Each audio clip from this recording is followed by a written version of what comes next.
Good morning दोस्तों। और आप सब कैसे हैं?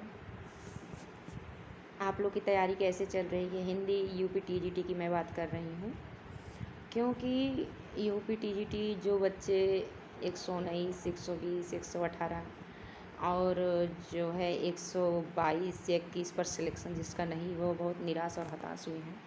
मैं उनसे ये कहना चाहूँगी कि आप लोग हताश और निराश मत होइए। अपनी तैयारी फिर से शुरू कर दीजिए अच्छे तरीके से।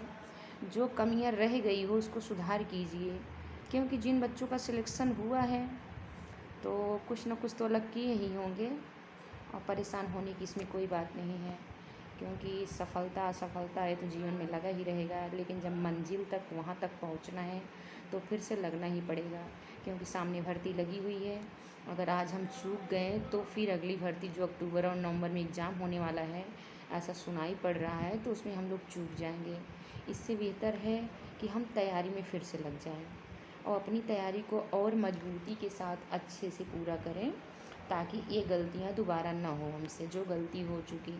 और मेन रीज़न आज देखो, जो 14,000 OMR सीट रिजेक्ट हुआ है, ऐसी भी गलती मत करिए। आप जो है इतने अच्छे से आपने MA BA BEd किया, टेट सीटेट क्वालिफाई किया, अगर OMR सीट में आप गलती कर रहे हैं भरने के लिए, कहीं ना कहीं वो अपनी गलती है, उसको स्वीकार करना ही पड़ेगा। और उसके बाद आप ये दोबारा गलती ना हो, गलतियों को दोहराया न जाए, इसके लिए अपने ऊपर ही काम करना पड़ेगा और हमको जो है फिर से मोटिवेट होना पड़ेगा और फिर से अपने काम को तत्परता से शुरू करना होगा, क्योंकि करना ही पड़ेगा, इसके अलावा कोई रास्ता नहीं है। और फिर और रही बात धांधली की, वो तो उसका काम है, हर बार होता है, एक ही बार नहीं। जिनसे पूछा जाता सब यही कहते हैं कि धांधली होती है, 5-6%, 10% उन लोग सीटें बेच ही देते हैं, ऐसा कहते हैं। अब पता नहीं क्या सत्य है क्या नहीं, बिना कोई किसी प्रमाण के तो हम कुछ कह नहीं सकते हैं। लेकिन मैं इतना कहना चाहूँगी कि आप जो है अपनी तैयारी को और बेहतर करिए, ताकि इस काम को हम और अच्छे तरीके से कर सकें। हो सकता है 119 या 18-20 ला कर सिलेक्शन जिसका नहीं हुआ, तो हो सकता है 125 124 वालों का हुआ होगा। तो अब यही मानकर आगे तैयारी करिए कि 4-6 नंबर इधर उधर हुआ होगा। जिसका 122 123, कुछ बच्चे ऐसे भी बता रहे हैं इसका 123 पर भी नहीं हुआ है, 22-24 पर भी नहीं हुआ है। तो कहीं ना कहीं अपनी गलती स्वीकार करके अगर आप काम करेंगे तो मन भी लगेगा।